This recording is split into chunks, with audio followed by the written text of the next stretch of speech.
Alright, here's a quick, funny take on Azerbaijan's history. Imagine ancient Azerbaijan. Everyone is having fun with Zoroastrian fire temples. Persians, Romans, and Byzantines all want in. It's like history's most complicated game of Monopoly. Middle Ages, Shirvanshahs rule, Mongols crash the party, but Azerbaijan bounces back as a Silk Road hub. 19th century, Russians take over. Early 20th century, brief independence, then Soviet Union.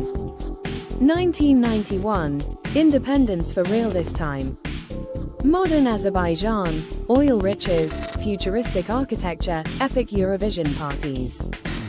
From fire temples to skyscrapers, Azerbaijan's history is a wild ride. I had no idea that there would be any sort of Hindu heritage here. Welcome to the Fire Temple of Azerbaijan. This is a famous site in Baku, nearly 5,000 kilometers away from India. But inside I saw this, a Sanskrit inscription and a shrine for Lord Ganesha, the elephant god in Hinduism. And at the entrance I saw a Punjabi inscription dedicated to Sikhism. But how did they get here? This temple is thought to have first been built by the Zoroastrians, and they worshipped fire. It used to be one of the most powerful religions in the world for over a millennia.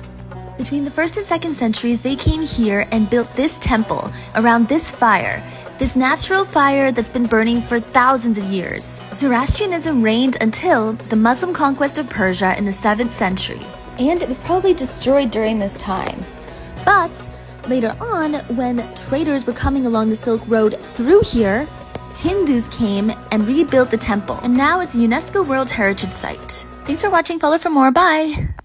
Azerbaijan was declared a country that same year, but in 1920 the Russians returned and retook the land, leaving thousands of Azeris dead. Azerbaijan became a part of the Soviet Union, and hell returned in the 1930s with the Great Purge under Joseph Stalin, when untold numbers of suspected enemies of the state were gotten rid of, including this Azeri poet, executed in 1938. But Stalin most likely never could have stopped Hitler without Azerbaijan, as the bulk of Soviet oil came from Azerbaijan, not to mention the 400,000 Azeris who died fighting for the Soviets in World War II. Economic hardship came in the 1960s when Soviet oil industries moved elsewhere. Conflict with Armenians resumed, especially over the region Nagorno-Karabakh, which was and is majority Armenian, which occurred soon after Azerbaijan's independence in 1991. Things started improving under Heydar Aliyev's presidency, but corruption was rife, and that's saying a lot, as nothing is naturally as corrupt as politics. His son, Ilham Aliyev, took power after him. In 2009, the constitution was changed to get rid of term limits and end freedom of the press. So basically now he could rule as long as he wanted, and there was nothing you could say about it. Have Azeris protested this dictator? Yes, and now they're in prison. We weren't told this when Azerbaijan hosted Eurovision. So this was the sad story of Azerbaijan, which really has made immense improvements and advancements. But beneath the glitter of its sparkling capital simmer serious problems. We hope for good things for Azeris in the future, and for their beautiful country to receive leaders who are worthy of it. But for now, bye-bye.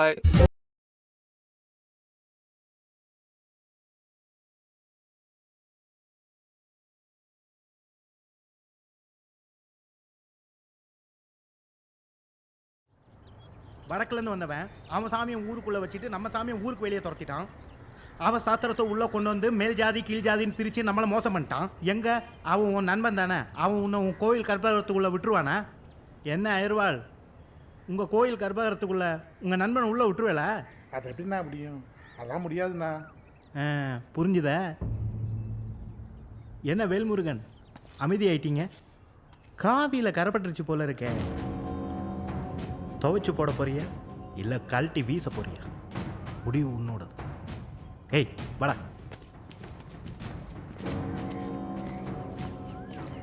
சமுத்திரமணி தம்பி, சமுத்திரமணி கூப்பிட்றாருண்ணா. நீ மட்டும் எதையோ பேசிட்டு போயிட்டா அதுக்கு நாங்கள் சொல்கிற பதில கேட்காம போனா எப்படி தம்பி? அப்படியே கொஞ்சம் ரிவெல் ஸ்கேர் போட்டு வாக்கண்ணா வா.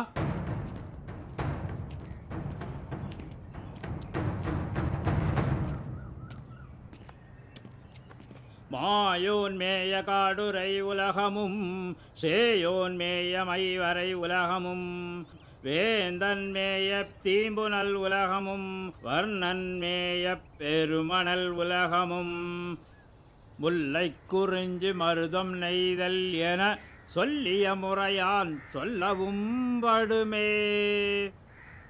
இது என்னன்னு தெரியுமா? தெரியாது. இமயவில் வாங்கிய ஈச்சடை அந்தணன் உமயமர்ந்துயர்மலை இருந்தனாக ஐயிருத்தலையின் அரக்கர் கோமான் தொடிபொலித்தட கையின் கீழ் புகுந்த மலை எடுக்கல் செல்லாது உழைப்பவன் போல். இதாவது என்னன்னு தெரியுமா? தெரியாது. தமிழ் தெரியும் இல்லையா? நான் ரெண்டாவதா பாடினது 8 தொகையில வர கலித்தொகை செய்யுள். அது சங்க இலக்கியம்ப்பா. இதுக்கு என்ன அர்த்தம்னா, சிவபெருமானும் பார்வதியும் கைலாய மலையில இருக்கும்போது ராவணன் கீழே இருந்து மலையை அசைச்சு பார்க்க பெரிய முயற்சி செய்தான். அதான் இதோட அர்த்தம். நான் முதல்ல ஒன்று சொன்னேனே, அது தமிழ் அகராதியிலேயே முதல்ல எழுதின நூல் தொல்காப்பியம். அதில் என்ன சொல்லியிருக்குன்னா, மாயோன் அதாவது பெருமாள், சேயோன்னா முருகன், வேந்தன்னா இந்திரன், அதோட வர்ணன் அவங்க எல்லாம் எந்தெந்த தமிழ் நிலங்களுக்கு கடவுள்னு தெளிவா சொல்றாரு தொல்காப்பியர். இப்ப எனக்கு என்ன சந்தேகம்னா, பல 1000 வருஷத்துக்கு முன்னாடியே தமிழர்கள் இந்த சாமியை கும்பிட்டாங்கன்னா அது தமிழனோட கடவுளா இல்லையா? தலைமுறை தலைமுறையா ஊர் ஊரா முருகனுக்கும் சிவனுக்கும் பிள்ளையாருக்கும் பெருமாளுக்கும் அம்மனுக்கும் கோயில் கட்டி கும்பிடுறமே, அது உன் கண்ணுக்கு தெரியல? நீ பார்க்கல? உங்களுக்கெல்லாம் ஊருக்கு வெளியே இருக்கிற காவல் தெய்வம் மட்டும்தான் தமிழரோட கடவுளா? சரி, அதை விடுப்பா. எங்க கிராமத்துல ஒரு ஐயர் கூட கிடையாது. அவங்க எங்க ஊர்ல இருந்ததும் கிடையாது. எங்க வீட்டு சடங்குல கூட அவங்களுக்கு எந்த பங்களிப்பும் கிடையாது.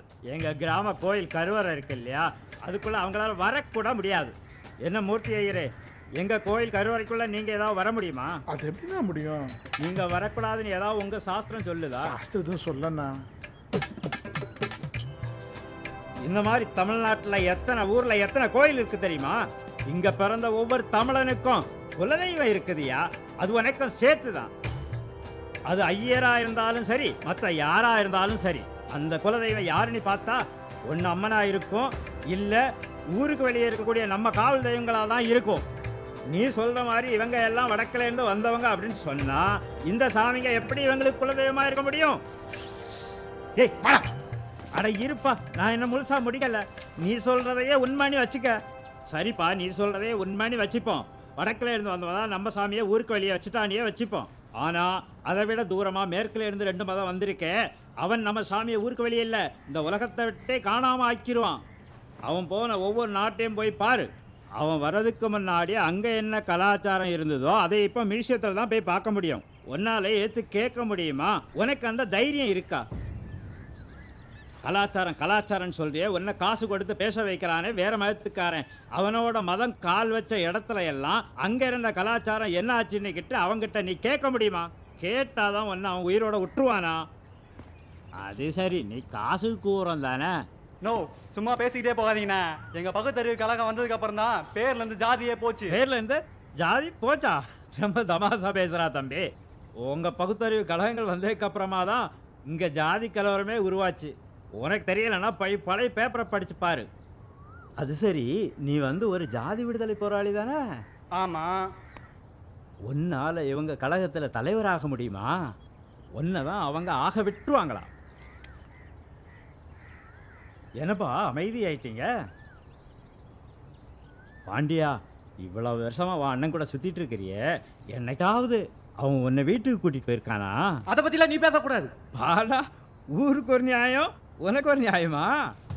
தமிழ்நாட்டில் எத்தனை ஜாதி இருந்தாலும் தமிழேன்னு சொல்லும்போது எல்லாரும் ஒன்னாத்தாண்டா இருந்தாங்க. உங்க பகுத்தறிவு கலங்கள் வந்ததுக்கு அப்புறமா தான் தமிழங்கிட்ட இருந்து தமிழையே பிரிச்சுட்டீங்க. தமிழையும் தமிழனையும் காட்டு மிராண்டினீங்க.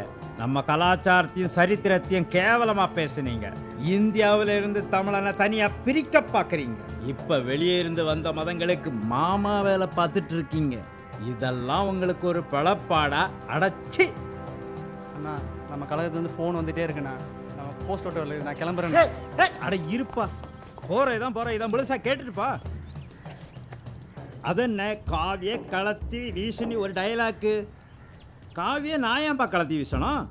நம்ம முன்னோர்கள் தேவாரம் திருவாசகம் பாடி வளர்த்த தமிழை இன்னைக்கும் காப்பாத்துறதே நாங்க தானப்பா. என்னைக்காவது நீ சொல்லு பாப்போம், கருப்பு சட்டக்காரன் ஒருத்தன் தமிழ்ல காவியம் படைச்சிருக்கான்னு? அது சரி, நீங்க எல்லாம் ஜிவி போப்புக்கும் கார்டுவெல்லுக்கும் பிறந்த வெட்டி பசங்க தானே. இதை கேட்கறதுக்கு நீ யாருன்னு தானே கேட்குறா. நான் கேட்பேன். ஏன்னா நீ பேசும்போது நான் கேட்டிருந்தேன் இல்லையா, நான் பேசுறத நீ கேளு. எங்க தமிழ் கடவுளை பற்றி பேச நீ யாரு? யார் உனக்கு அந்த அதிகாரம் கொடுத்தது? உங்களுக்கு தான் கடவுளே இல்லையே. எவனோ கற்பனையில எழுதின கதைய எவனோ நடிச்சதை பார்த்துட்டு அதுல சொல்லியிருக்கத உண்மைன்னு நினைச்சிட்டு வாழ்ற வாழ்க்கையை விட்டுட்டு இனிமேலாவது திருந்தி வாழுப்பா. உனக்கு தமிழை பற்றி தெரிஞ்சிருக்கணும்னா ஒரு திருக்குறளையோ திருமந்திரத்தையோ போய் படி.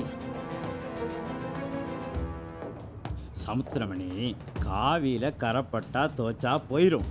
ஆனா கரையே ஆடையா போட்டு சுத்திரியே, இதை எப்ப நீ சுத்தம் பண்ண போறா? சரி, இப்ப நீ போலாம்.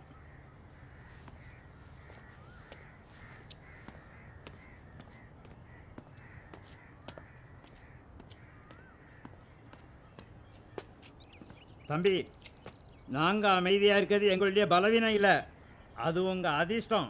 அதை துரதிர்ஷ்டமா மாத்தாம பார்த்துக்கிறது உங்களோட பொறுப்பு.